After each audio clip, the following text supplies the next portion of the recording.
65 years old, been married for 40 of those years, and raised a bunch of good-looking, hard-working boys. And I am a history buff. I went to college, but I found beer and pizza and did not graduate, which was a good thing though, because it made me move to the place that I love, which was Gettysburg, Pennsylvania. And that really fed my love of history. And it's really kind of started my pack ratting collecting.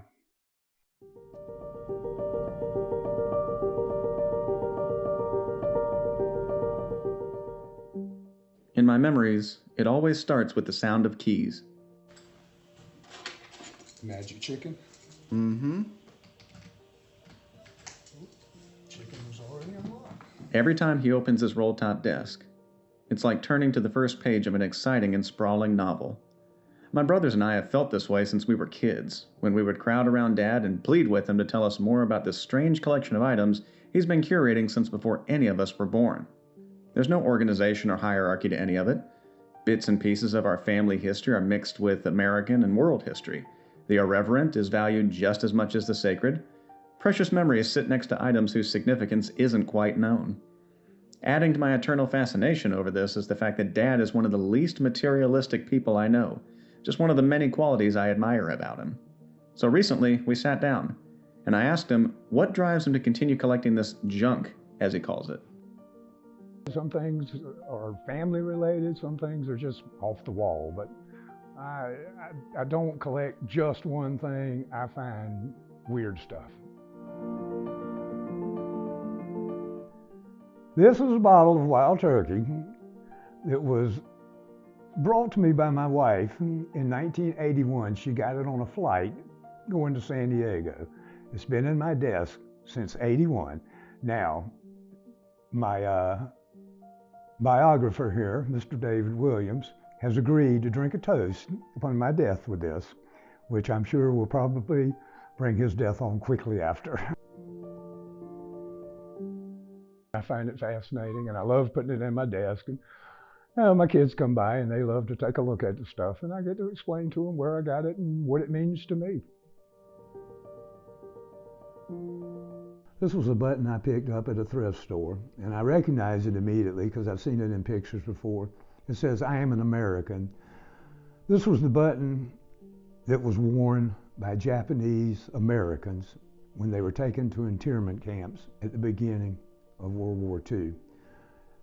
And I think that means so much. I mean, that really gets me when you would imagine somebody whose life and livelihood was taken away from them in an instant. At no, it wasn't their fault. They weren't a cause of it, but they were taken away, and yet they still wore this button because they were an American, and we came to realize that later in the war. In a way, it preserves the history of individuals. I mean, you can read about big battles and presidential elections and things like this, but I've got things like a ration book from a family during World War II. I've got personal items that came to me from my mom. It's just kind of saving them from the trash pile or a burn pit. It may not mean anything to anybody else, but to me, it personalizes history in a certain way. This is from my youth, and people of my generation will probably recognize it immediately.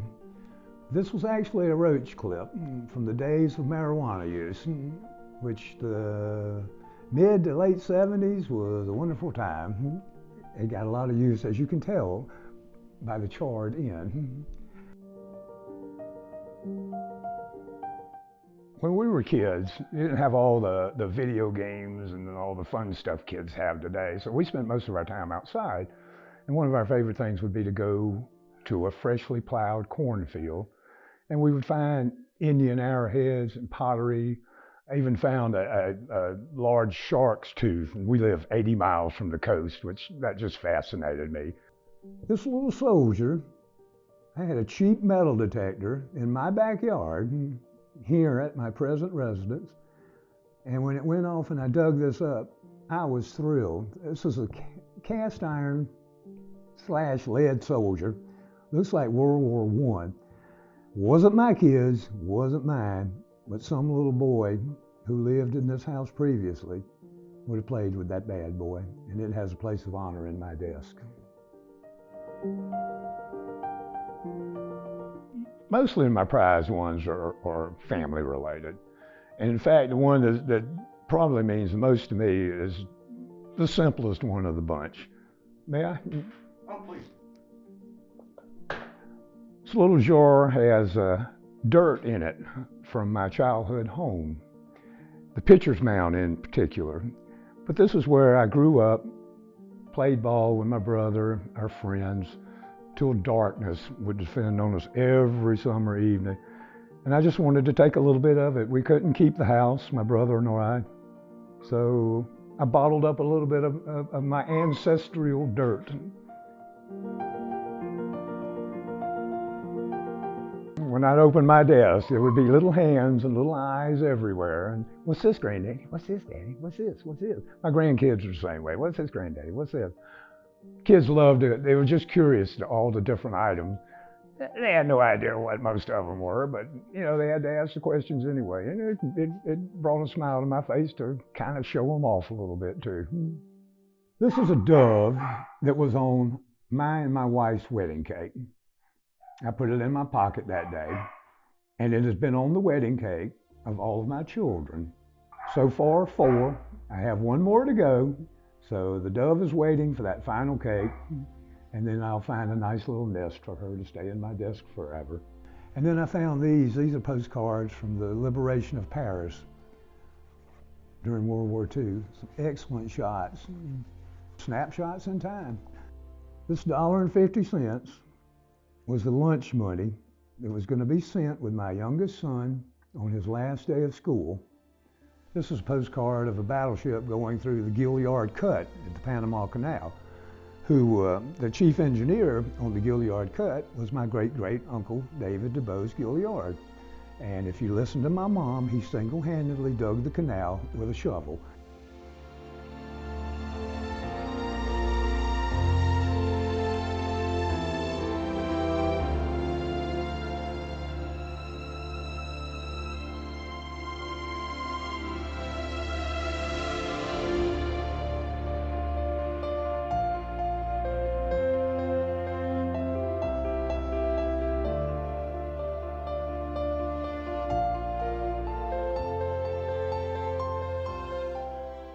I hope that my boys are going to come one day when I'm gone, and they're going to divvy up all of my treasures. I feel like 90% of it may not make it to anybody else's home, may go to the trash can because it's just odd thing. But there's a bunch of stuff in there that if they know the history of it, if they let me explain it to them, they might just be interested in keeping them.